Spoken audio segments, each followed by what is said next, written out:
Bismillahirrahmanirrahim. Alhamdulillah.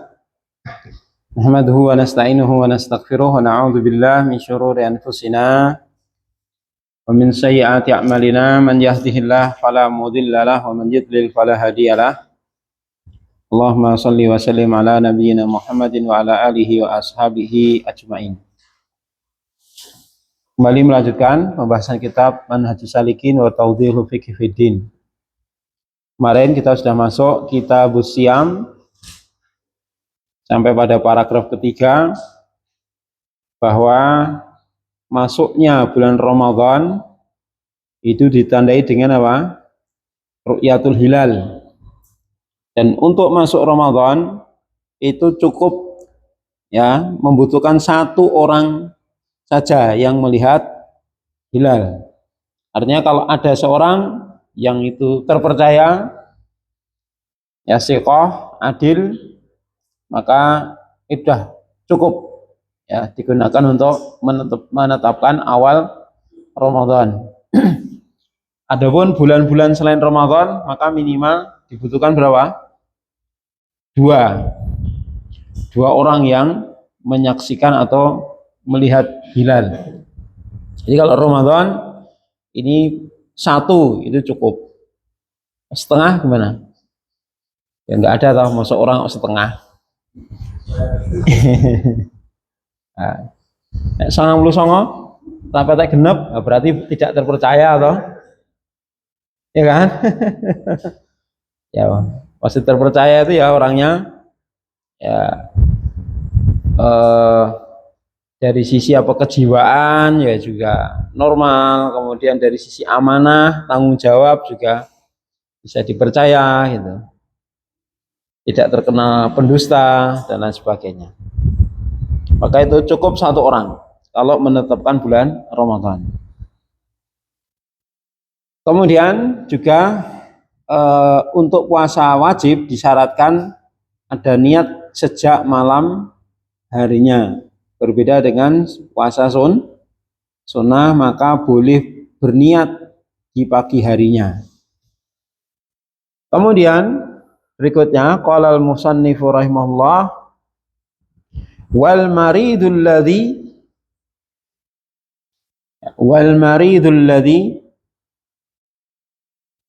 yatadarraru bisawmi wal musafiru lahumal fitru wasiyam.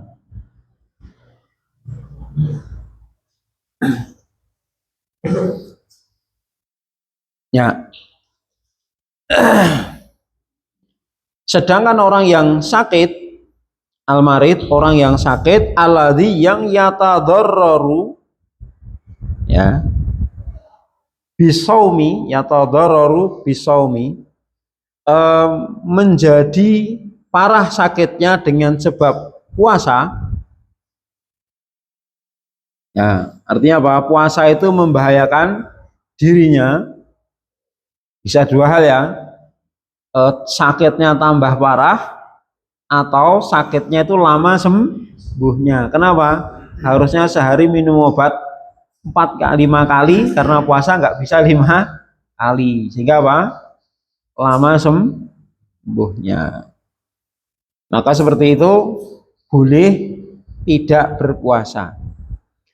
Dan juga musafir ya, orang yang sedang safar. Hanya saja untuk orang yang safar maka bisa melihat ya, karena ada dua riwayat di mana Rasulullah SAW mencela orang-orang yang tetap berpuasa ketika safar. Laisal bir asyamu fis safar. Bukan termasuk kebaikan seseorang yang berpuasa di dalam safar. Kemudian ada hadis yang lain juga ada riwayat ketika itu Rasulullah SAW safar dengan para sahabat, ada di sebagian di antara mereka yang puasa, ada yang tidak puasa, dan tidak saling mencela di antara mereka. Artinya apa? Ini menunjukkan ada dua riwayat yang berbeda. Yang pertama menunjukkan lebih afdol ya tidak puasa ya.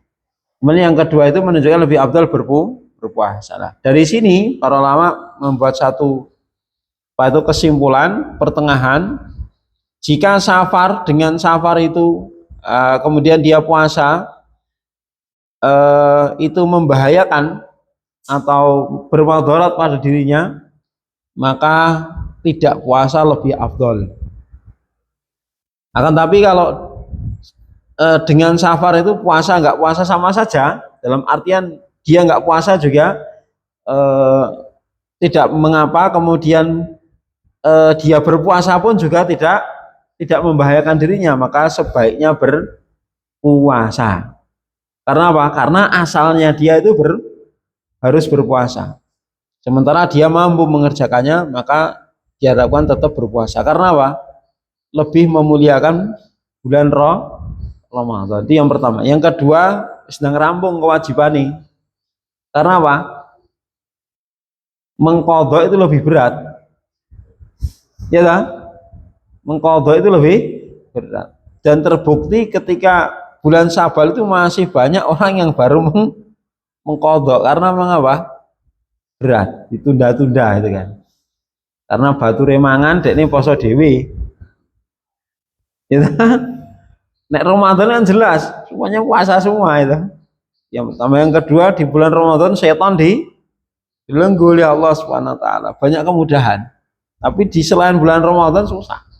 Sehingga kalau memungkinkan untuk tetap puasa, sebaiknya berpuasa meskipun safar. Dan untuk safar hari ini yang rata-rata kan relatif lebih mudah daripada zaman dahulu.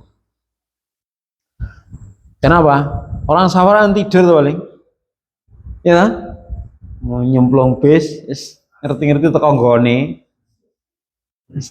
Tidur naik bis itu yang ada apa itu? Slip bus. Yang joknya bisa apa itu dibuat seperti ranjang itu. Ada selimutnya itu. Wah, itu masuk udah selimutan tahu-tahu sampai tempatnya. Ya. Kalau seperti itu kan ya lebih baik puasa. Segera lepas tanggung jawab. Namun demikian apa kata beliau? Lahumal fitru wasyam. Bagi keduanya al-fitru boleh tidak puasa, wasyam dan berpuasa. Maksudnya apa? Dia harus mengqadha gitu. Dia harus mengqadha. Lahumal fitru wasyam. Bagi keduanya itu boleh tidak berpuasa, wasyam, tetapi harus mengganti di puasa di hari yang lain. Itu. Kecuali kalau orang yang sakit ini, ya sekali lagi sakitnya kronis, tidak ada waktu untuk mengqadha. Maka apa? Bayar fidyah. Ya. Jadi orang yang sakit ini sakitnya tahunan. Ya, sembuhnya kapan nggak tahu dan kondisinya mau seperti itu terus. Maka tidak ada kesempatan untuk qadha. Dengan demikian dia cukup membayar fidyah untuk seharinya memberi makan satu orang fakir miskin. Berikutnya wal haidu wan nufasa, sedangkan wanita haid dan nifas, wal haidu wan nufasa'u yahrumu alaihima asyamu, haram bagi keduanya untuk berpuasa. Jadi malah nggak boleh ya, dosa kalau puasa. Wanita haid dan nifas itu justru dilarang untuk berpuasa. Wa alaihimal qadha, dan wajib bagi keduanya untuk apa? Al qadha, untuk menggantinya. Untuk menggantinya.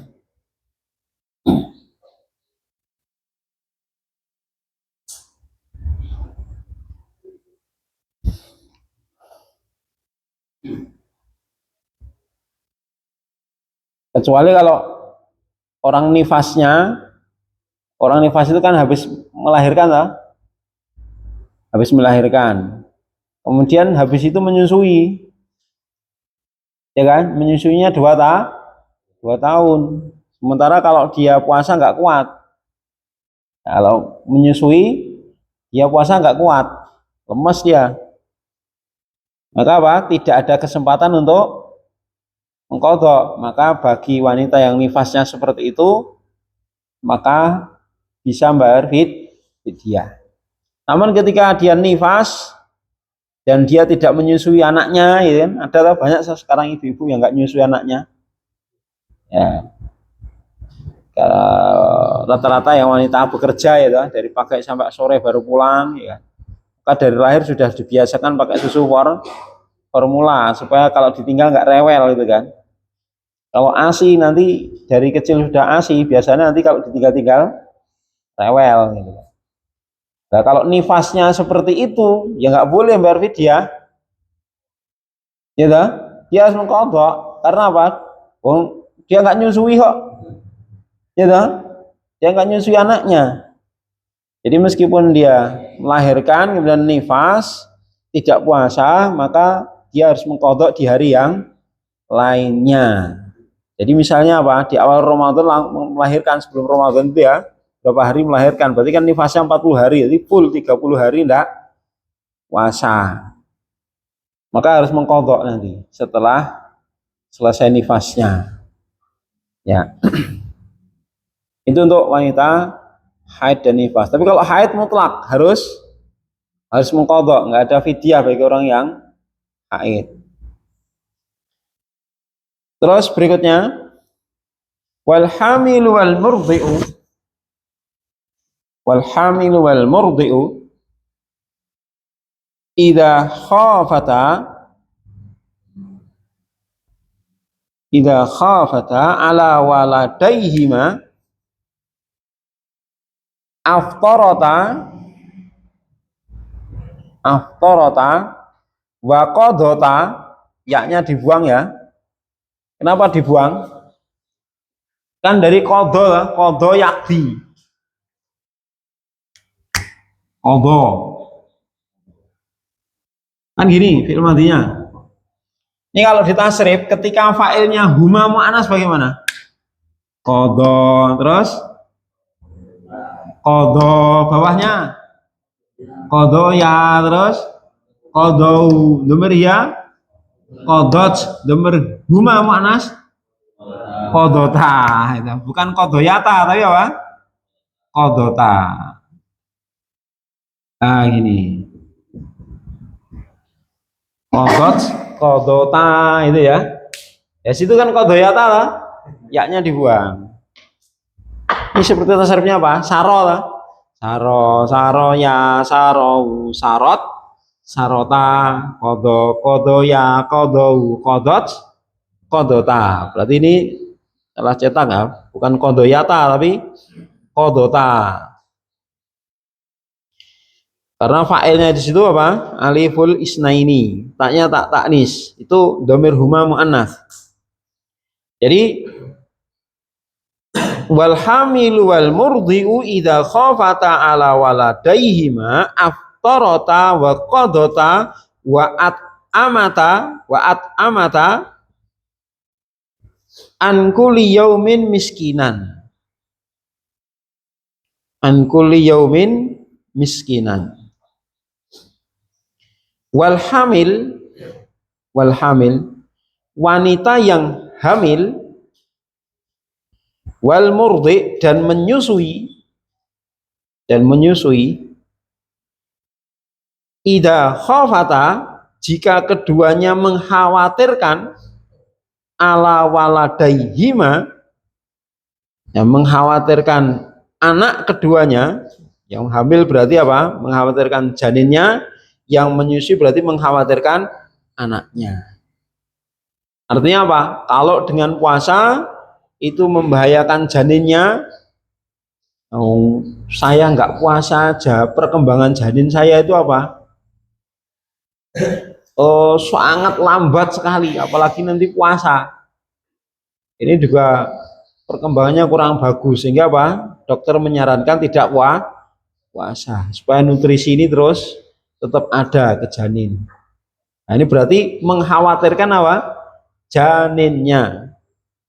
Kemudian orang yang menyusui, wanita yang menyusui mengkhawatirkan anaknya. Apa maksudnya mengkhawatirkan anaknya? Sebenarnya ibunya kuat, tapi air susunya ya nggak keluar kalau puasa. Anaknya rewel gitu loh. Berarti mengkhawatirkan ibunya apa? Anaknya. Jadi di sini ada pembahasan cukup panjang ya dari para ulama. Jadi untuk wanita yang hamil dan menyusui nanti dilihat dia mengkhawatirkan dirinya atau mengkhawatirkan anaknya atau dua-duanya. Gitu. Nah di sini saya Sa'di mengambil pendapat yang hati-hati, yaitu apa? Wanita yang hamil dan menyusui jika keduanya mengkhawatirkan nasib anaknya, maka aftorota, keduanya boleh berbuka, maksudnya boleh tidak puasa. Tetapi wakodota, dan dia hendaknya mengkodok. Apa mengkodok? Mengganti wa'at amata plus bayar fidyah. Ini dua, mengkodok plus bayar fidyah. Ankuli yaumin miskinan, untuk setiap harinya satu orang miskin. Ini kalau mengkhawatirkan keselamatan atau nasib anaknya. Tapi beda lagi kalau mengkhawatirkan dirinya, itu berarti nanti hukumnya seperti orang sakit. Berarti apa? Dia boleh tidak puasa, tetapi apa? Mengkodok, tidak bayar fidyah, mengkodok saja. Kalau mengkhawatirkan dirinya, ya sebenarnya air susu banyak, tetapi saya yang lemes ini, ibunya ya enggak kuat gitu loh. Nah, yang dikhawatirkan artinya apa? Kalau anak mungkin bisa didampingi dengan apa? Dengan susu formula. Ibu-ibunya yang enggak kuat, nah, gitu ya. Artinya lemes, bisa pingsan, mata berkunang-kunang. Ya. Seperti itu. Maka seperti itu hukumnya seperti orang sakit. Maka cukup mengkodok. Ada sebagian ulama yang berpendapat seperti ini. Loh, kalau wanita itu kan menyusuinya 2 tahun. Gue baru 2 tahun hamil lagi. Harus nyaur kapan itu loh? Ya toh? Ya enggak? Nah, maka dengan demikian pendapat jumhur untuk masalah ini, wanita hamil dan murdi maka itu cukup membayar fidyah. Ya, cukup membayar fidyah ketika tidak mampu mengkodok. Ya. Namun di sini saya Sa'di mengambil pendapat yang berhati-hati, ya loro-lorone wis aman. Gitu. Mengkodok plus bayar fidyah. Cuman bagi wanita kan lah sudah hamil, nah, ketika hamil kan 9 bulan, gitu, 9 bulan. Ketemu Ramadan melahirkan, kemudian menyusui 2 tahun. Ketemu Ramadan lagi, ya. Kapan dia dalam kondisi masih menyusui? Terus nyaure kapan itu? Gitu. Nah, sehingga dari ini jumhur mengatakan dan menguatkan pendapat bagi wanita yang hamil dan menyusui ketika memang tidak mampu mengkodok, maka cukup membayar fidyah. Seperti itu. Terus lanjut, wal ajizu anis saumi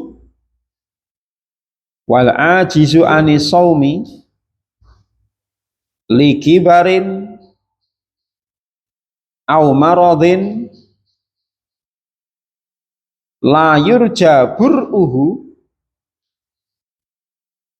yut'imu an kulli yaumin miskinan. Wal ajiz, orang yang tidak mampu puasa, li kibarin, karena usia tua.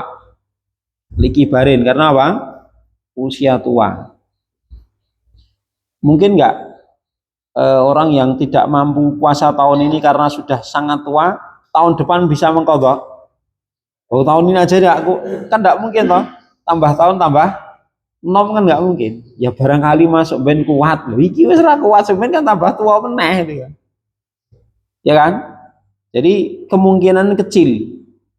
Walaupun ya tidak ada yang mustahil kalau Allah menghendaki, tapi kan uruf ya kan, kebiasaan itu tidak seperti itu.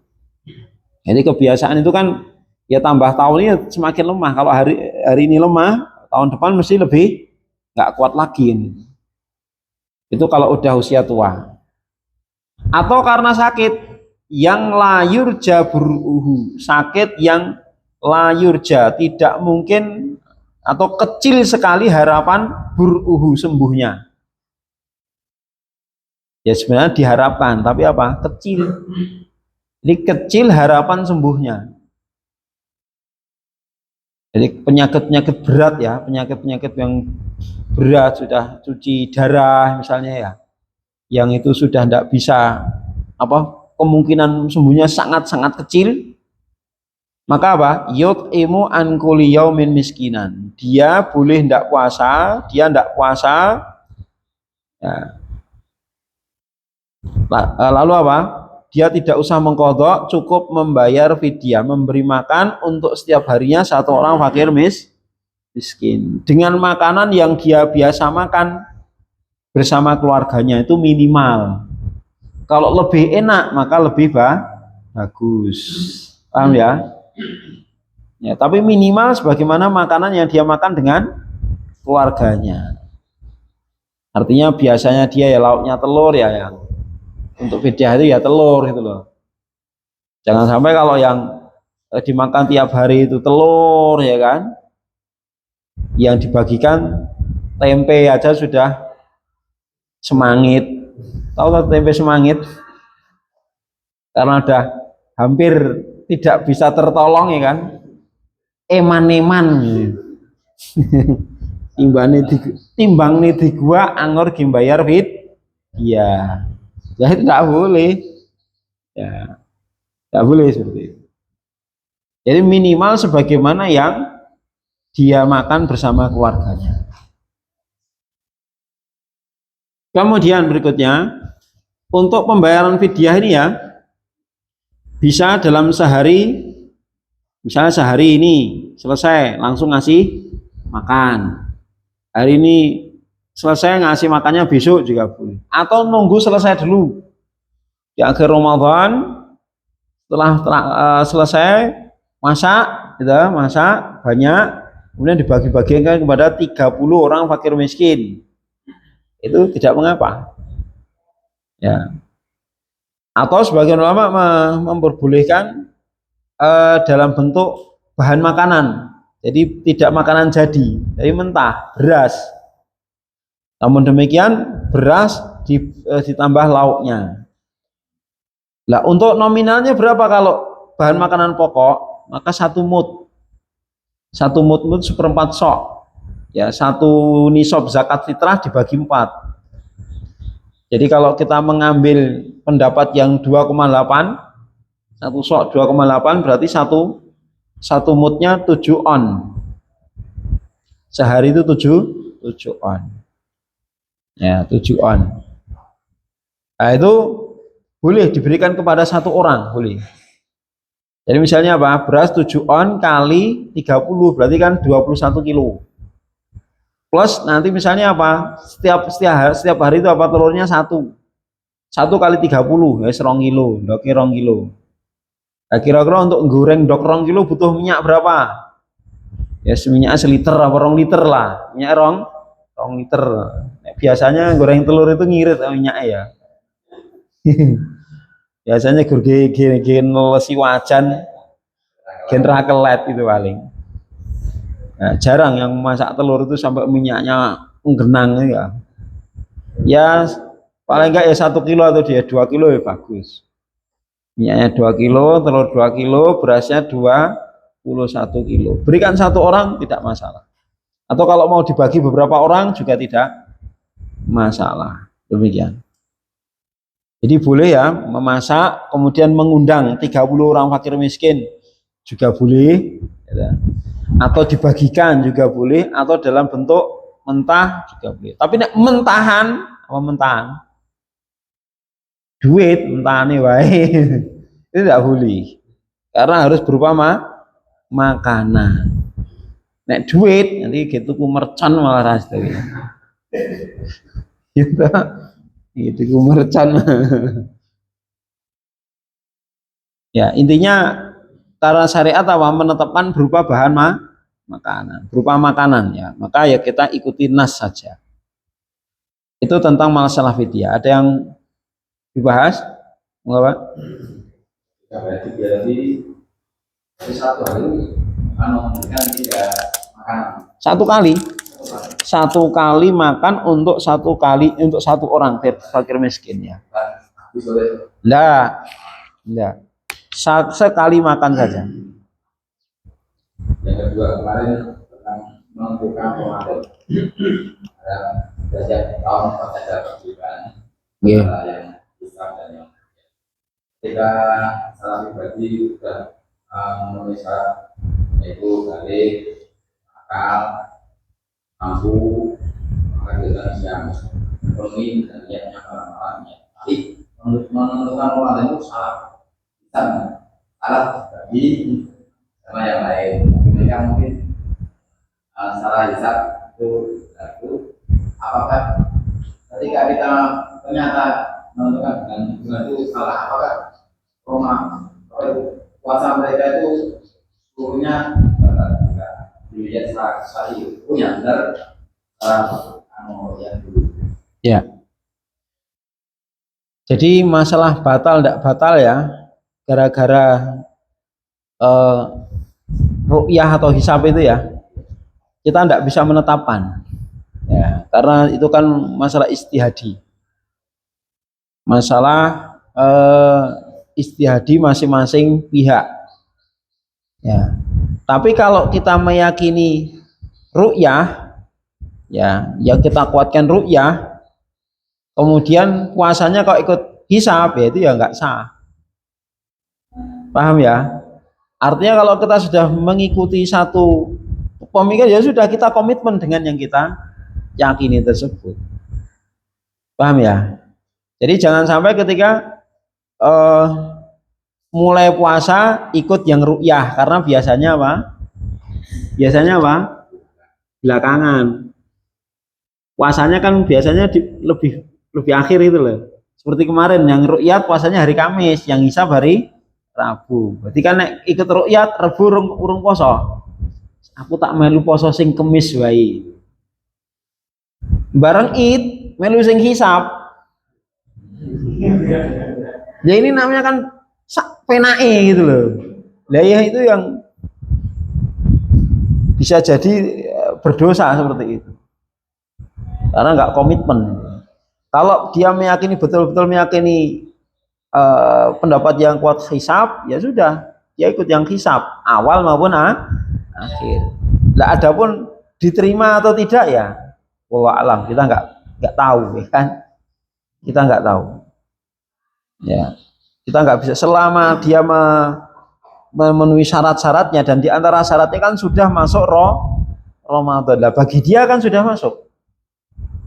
Bagi dia sudah masuk. Ya. Mungkin sebagian orang gini berkeyakinan bahwa yang milih idnya duluan itu loh ya. Nah kan pas sholat id kan retuk poso mas. Ada sebat gitu kan. Ya kita milih yang hati-hati saja. Ya kan, milih yang hati-hati saja. Kan yang id kan mereka, kita kan belum id. Ya. Kalau kita hari id kemudian kita puasa, lah itu yang dosa. Yang id kan mereka, kita kan tidak id, maka kita nggak berdosa dengan puasa itu. Jelas ya, ada subhat seperti itu, saya pernah mendengar. Jadi kenapa kok nek puasa milih yang belakang ya, karena ya nek itu jelas yakin mas, nek milih sing hari kedua itu kan ya insya Allah jelas masuk Ramadan gitu kan gitu. Nah terus kenapa ketika id milih yang awal Lah kan anu Mas, nek pas Id kan retuk poso kan. Ya, yo ngati-hati toh Mas ya. Jadi nek pas Id retuk poso. Dalilnya kayak gitu. Ya berhasil kayak gitu.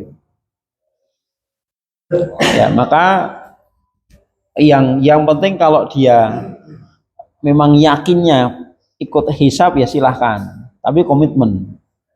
Iya, yakinnya ru'yat, ikut yang ru'yat. Dalam masalah ini sebenarnya Islam itu ya longgar ya, longgar. Dalam artian gini, sebenarnya bukan masalah hisab atau ru'yatnya sebenarnya, tetapi masalahnya itu puasa dan id itu adalah ibadah jama'i. Jama'i itu apa? Ibadah yang dilakukan bersama-sama. Ya, cuman di situ nanti ada masalah lagi, bersama-sama sedunia atau bersama-sama senegara. Nah, ada yang berpendapat bersama-sama sedunia, berarti matlaknya harus satu. Nah, berpendapat bersama-sama senegara, jadi ikut matlak negaranya masing. Ala kuliah gini, jadi puasa dan id itu kan ibadah jama'i, ibadah yang sifatnya apa? Dilakukan bersama-sama. Maka itu tidak mungkin terwujud kecuali dengan satu komando. Komandonya siapa? Pemimpin. Waliul amri. Jelas?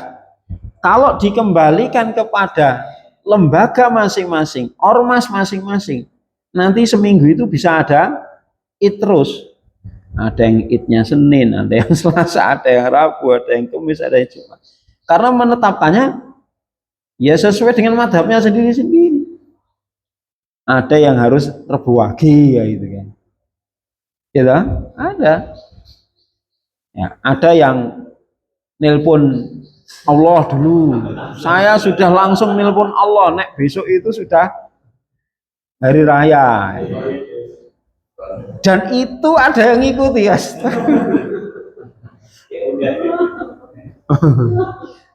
Yang hebat netizen loh.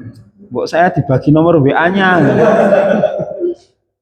Astagfirullah. Itu ya ada ya kan. Lah kan kacau kalau seperti itu.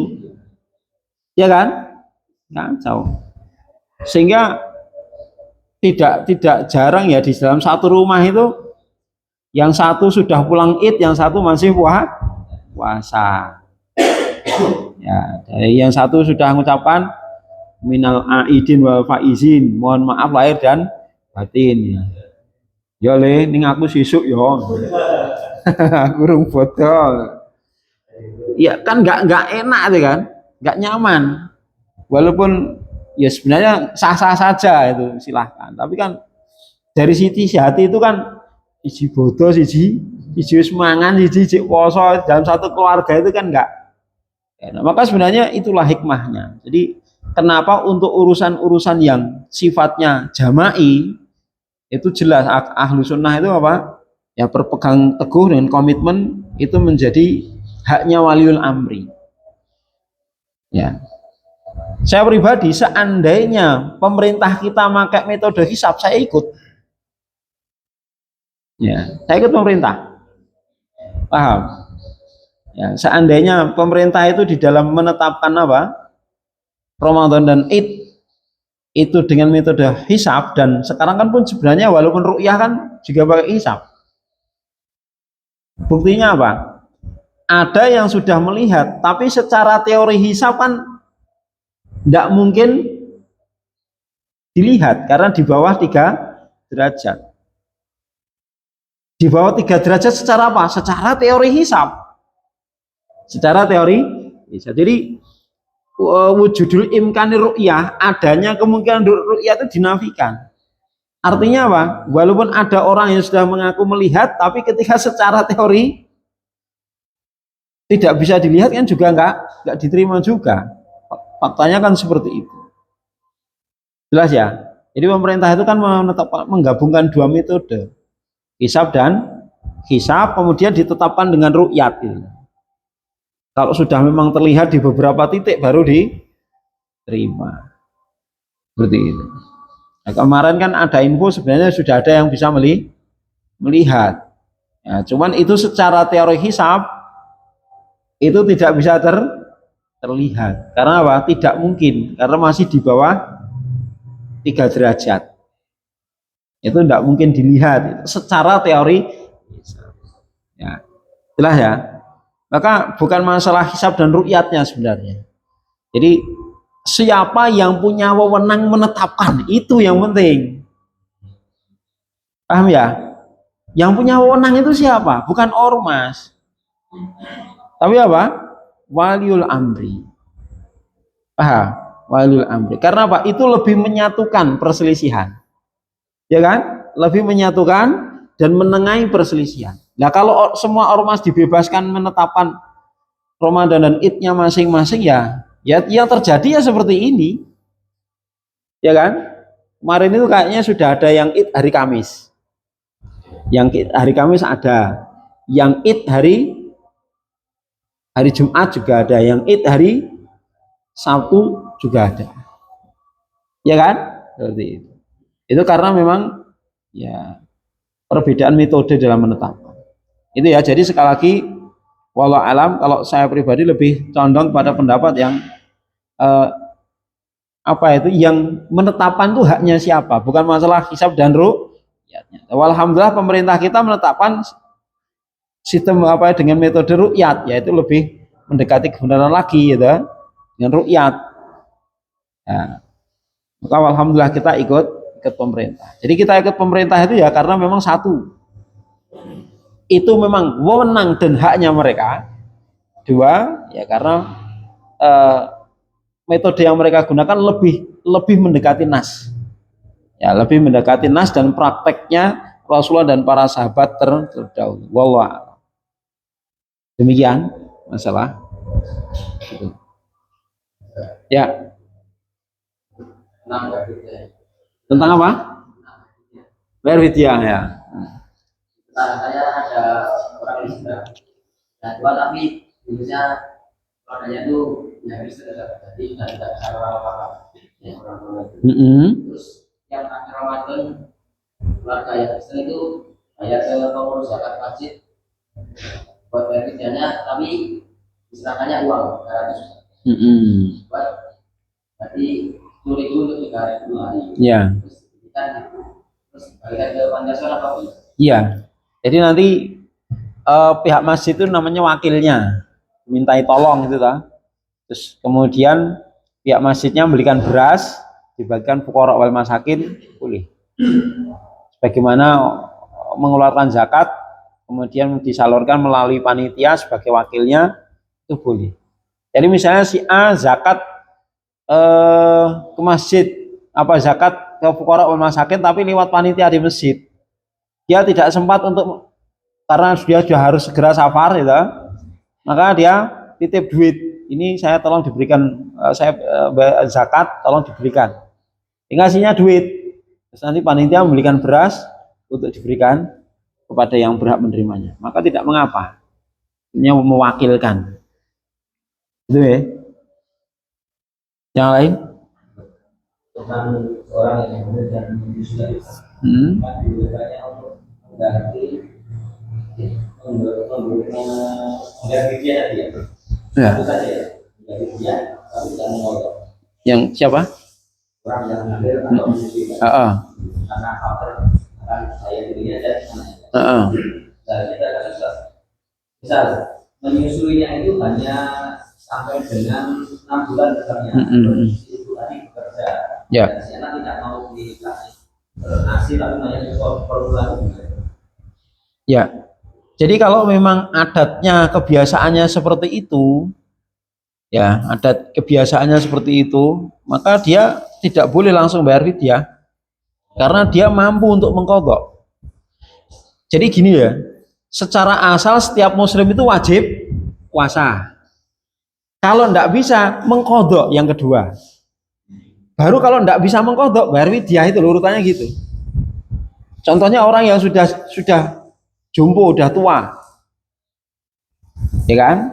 Dia kan tidak kuat, mampu nggak mengqadha, Enggak mampu jelas. Wong iki wis ra mampu apa meneh tahun ngarep gitu.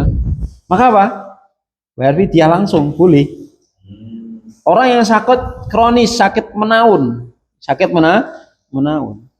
Ya, dia asalnya wajib puasa, tapi karena sakit boleh nggak puasa. Tapi apakah setiap orang sakit harus langsung bayar fidyah? Nggak boleh, lihat dulu. Misalnya seseorang si A, dia di awal Ramadan opnam, ya 3 hari. Setelah 3 hari istirahat di rumah 2 hari, habis itu udah fit lagi. Ya, yang 5 hari tadi, apakah boleh bayar fidyah? Nggak boleh. Ya, nggak boleh karena dia habis itu kuat puasa lagi. Ya, dia kuat. Artinya apa? Dia mampu untuk mengqadha. Jelas ya? Jadi kaidahnya seperti itu. Jadi secara asal setiap muslim yang balik berakal itu wajib puasa. Kecuali nek wong stres. Ya. Wong stres itu enggak wajib, berarti ya enggak wajib mengqadha, enggak wajib bayar fidyah.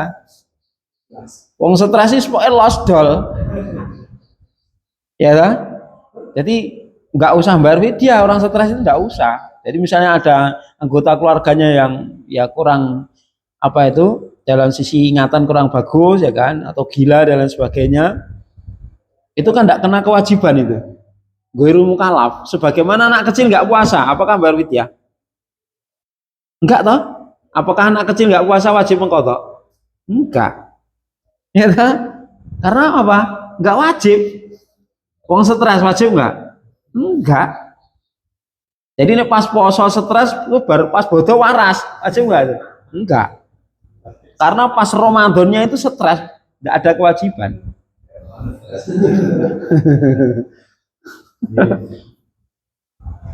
Paham ya? Ya, jadi edan musiman. Edan musiman. Ya. Yang lain cukup. Umat di situ ya. Ya kita cukupkan. Kalau mau gabung sholat, awal sholat sini sendiri. Ya, gabung kakak kelas saja ya.